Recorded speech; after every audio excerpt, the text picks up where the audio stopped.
vous n'avez finalement répondu à aucune question précise qui vous ont été posées.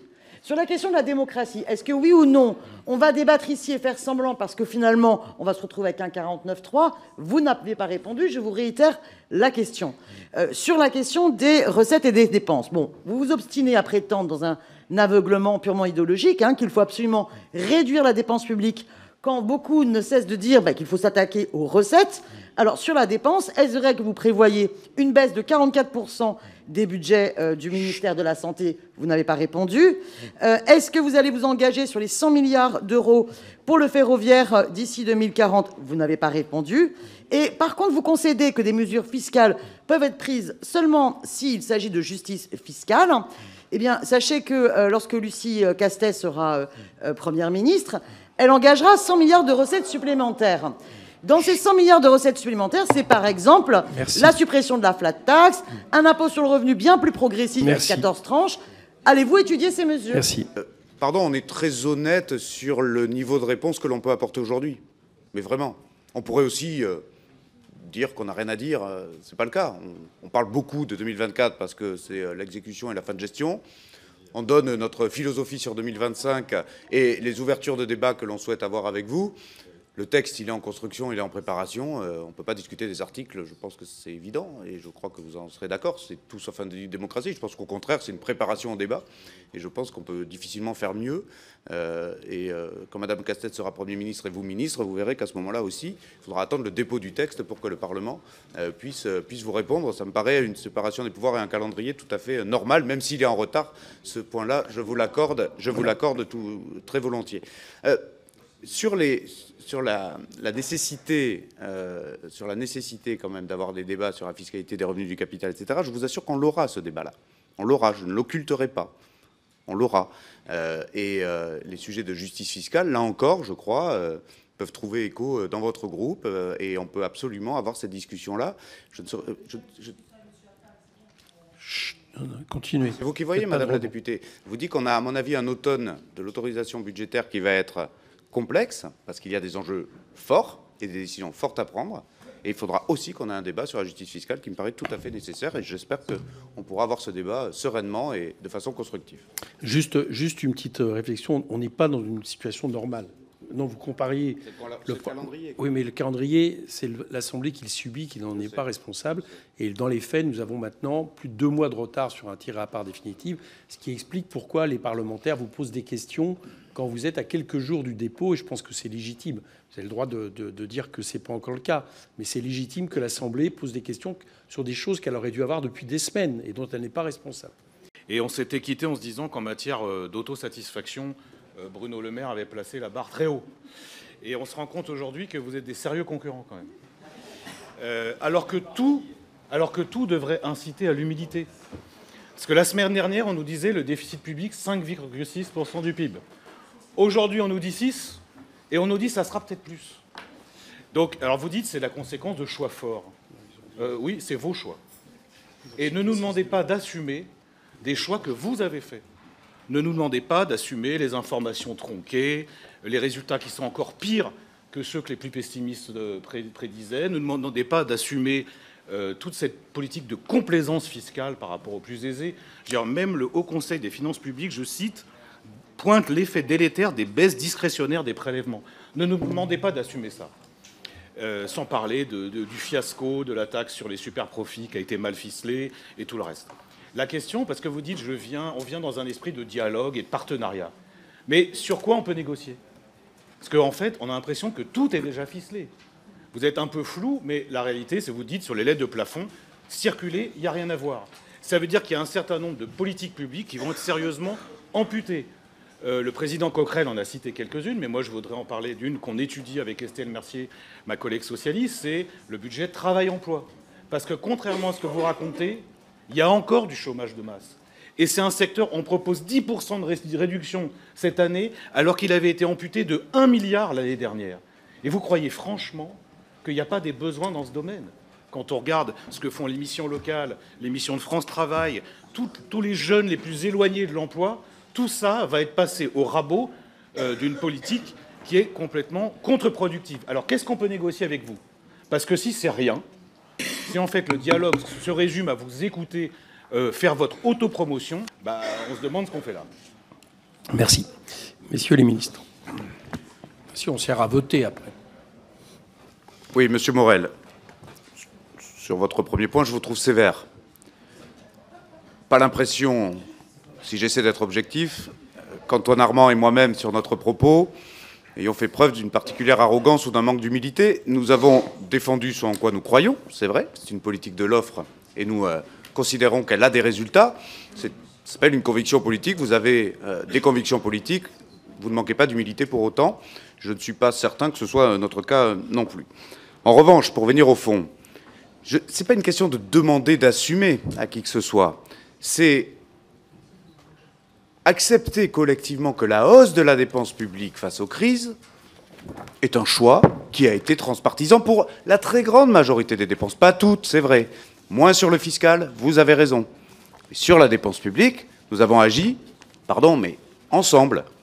Le groupe GDR aussi. Et parce qu'il fallait le faire. Et c'est pas une honte. Au contraire, ça doit être une fierté d'avoir sauvé notre pays à ce moment-là. Mais ça a des conséquences. Et donc, oui, on a une feuille de route à construire de redressement des finances publiques. Et vous, je sais que vous êtes d'accord sur ce constat-là. Après, ce sont les leviers qui seront probablement différents entre vous et moi, mais aussi entre les groupes politiques. Et ce sera le principe du débat parlementaire. Et je veux que le débat parlementaire ait lieu. D'ailleurs, Monsieur le Président, je n'ai pas répondu à la question, je ne sais plus qui l'avait posée sur le 49.3. C'était vous, Madame. Je veux que le débat ait lieu. C'est la meilleure réponse que je puisse vous faire. Je veux que le débat ait lieu le plus possible, parce qu'il est important. Et sur la justice fiscale, je suis sûr que M. Morel vous y serait sensible, il faut que nous l'ayons. Et nous l'aurons longtemps, s'il le faut. Et les séances sont faites pour ça. Et il faudra que chacun défende ses convictions là-dessus. Donc, sur quoi on peut négocier? Enfin, pardon, on est au Parlement. Sur quoi on peut débattre? Et comme le dit très bien le Président, sur quoi vous allez voter? Voilà. Vous allez voir, on va vous donner plein d'idées dans nos votes, notamment dans les recettes. Tout à l'heure, vous avez dit que le gouvernement avait changé. Excusez-nous du peu d'engouement, c'est qu'on n'a pas tout à fait le sentiment que ce gouvernement ait changé, puisqu'avant, on avait un gouvernement macroniste avec des députés de droite. Maintenant, on a un gouvernement de droite avec des députés macronistes et qui sont de droite. Ensuite, la question sur c'est sur l'action de l'écologie.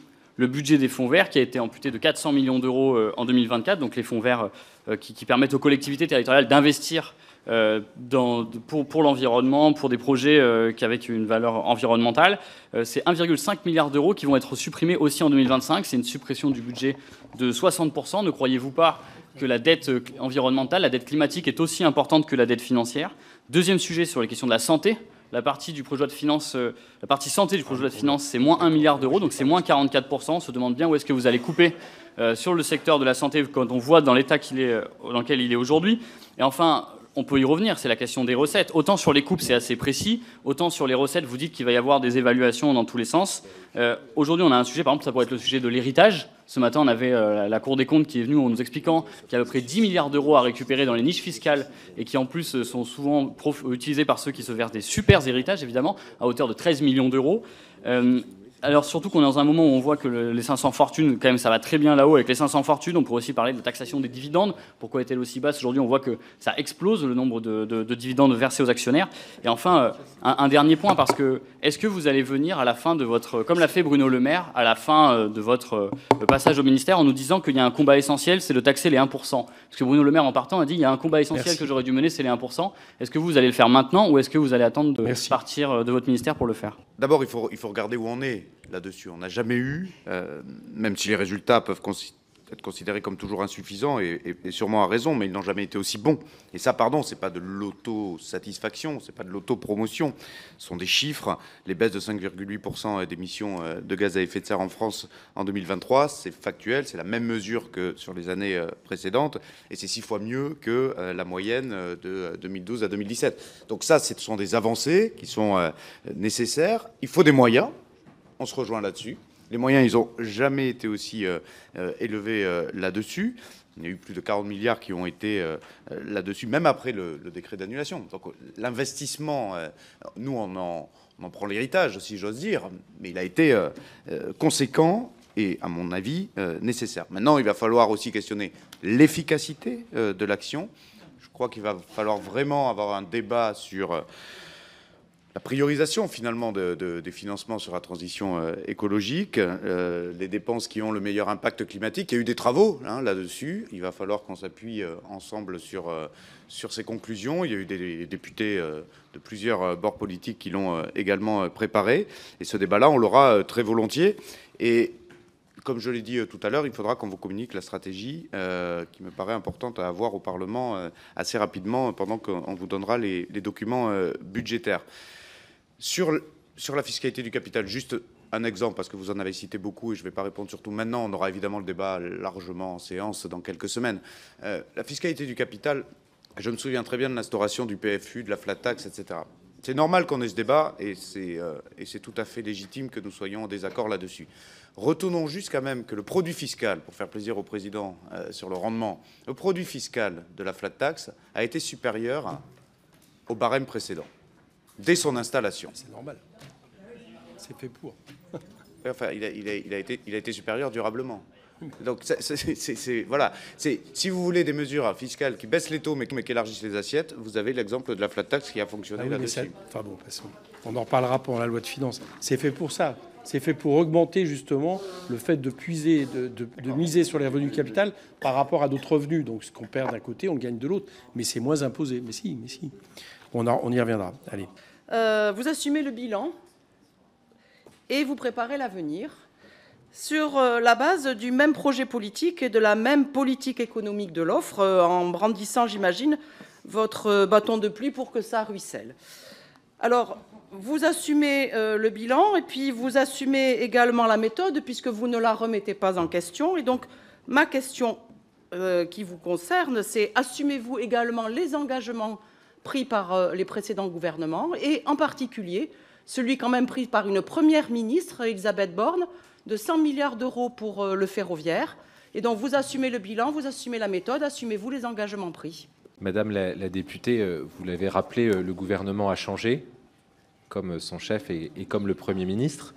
Et il conviendra au Premier ministre, Premier ministre, dans sa déclaration de politique générale, d'indiquer les grandes orientations en matière d'investissement. Mais je me permets de souligner le fait que le Premier ministre a déjà souligné l'importance qu'il comptait accorder à la dette écologique. Et en la matière, le ferroviaire, qu'il s'agisse de longues ou de petites distances, de trajets dits quotidiens comme de grande vitesse, est une des principales réponses que nous devons apporter à la problématique à la fois sociale et écologique de déplacement de nos concitoyens.